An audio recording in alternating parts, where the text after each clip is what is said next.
যারা শুধুমাত্র থাইরয়েড রোগে ভুগছেন এবং থাইরয়েড রোগটি খুব অল্প মাত্রায় ইমব্যালেন্স হয়েছে, এখন পর্যন্ত মাত্রা ছাড়া খুব একটা হয়নি, তারা শুধুমাত্র ধনিয়া পাতা দিয়ে এই রোগ ভালো করতে পারবেন।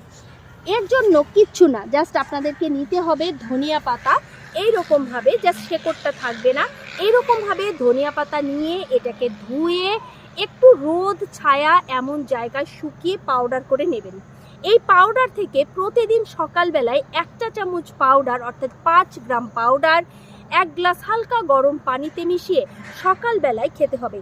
খুব যদি ভালো উপকার পেতে চান তার সঙ্গে দেবেন গোলমরিচের গুঁড়ো 4 থেকে 5টি, আদার গুঁড়ো 1/2 চা চামচ এবং তাতে মিশিয়ে দেবেন 1/2 চা চামচ হলুদের গুঁড়ো।